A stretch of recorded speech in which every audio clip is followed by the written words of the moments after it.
Well, hello. So glad to have you. Welcome back to this series designed to support teachers as we're preparing for digital learning. This is lesson 3 about managing student behavior. We've got 4 topics about setting expectations, and then 3 that are more like how-tos: how to delete comments, how to mute students, and if necessary, how to remove students. The first topic about setting expectations hopefully will keep you from having to do the last 3 options. So if you set expectations for students, you're likely to get good behavior from them. If you clearly let students know how you expect them to talk to each other and to you, what sort of things they can and can't ask about, what sort of information they can and cannot share, then you're likely not to have to worry about any other of the how to delete or remove comments or students, how to mute students. The idea is that you want to set up the same rules for your digital classroom as you'd have for your online class, for your in-person classroom.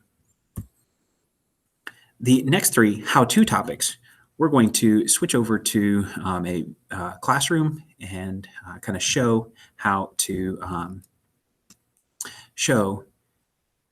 deal with those topics. First of all, about how to set expectations, here's something that I would recommend. In the classwork page, I would recommend that you have a topic in the classroom page that you call your class guidelines, and that you keep that pinned at the top so that students are always clear about what you expect them to do, how you expect them to behave. So you might have your first day handout with your class guidelines about what sort of things they can and can't do. You may just want to include some information about what kind of information they can share and what they can't share in Google Classroom on that document. The next topic was about how to delete comments. So I'm going to switch over to the Stream tab. So in the Stream tab, for my classes, I would expect that students may be asking and answering one another's questions. I would hope to build an environment where they're free to communicate with each other. But in some cases, they may kind of go over the boundaries. So for example, I would love it if they were asking, hey, what was the homework for Monday night? And that another student was jumping in there to help another student.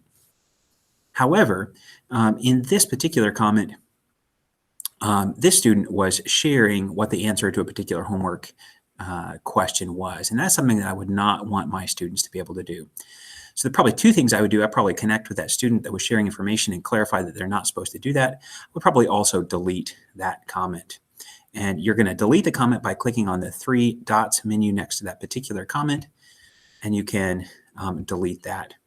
You can delete just the comment, or if you needed to, you could delete the entire post.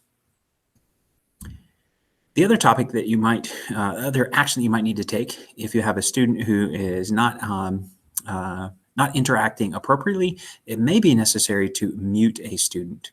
And there's 2 ways that you can mute a student. If they've made a comment in the stream, you can choose that student and choose to mute that student. And it gives you the option, if you want, to delete that post that they've made as well. So if you choose to mute that student, the student would still be able to see everything that's going on, just wouldn't be able to post any information.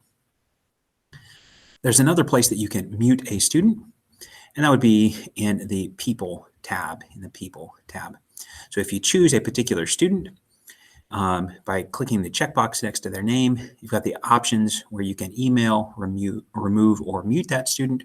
And if you choose to mute that student, again, they're still able to see everything and do all the classwork. They just can't post stuff that their classmates can see.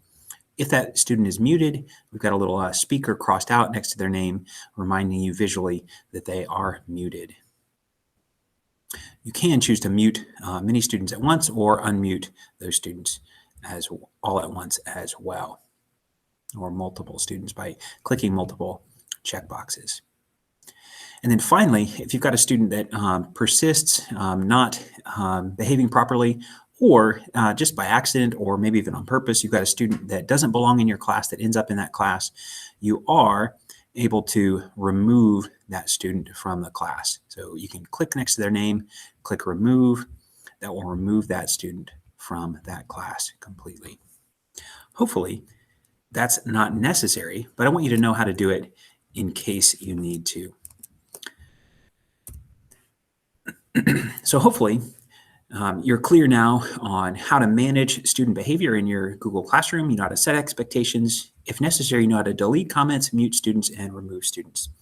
God bless your efforts as you are engaging in digital learning this year as a service to our students.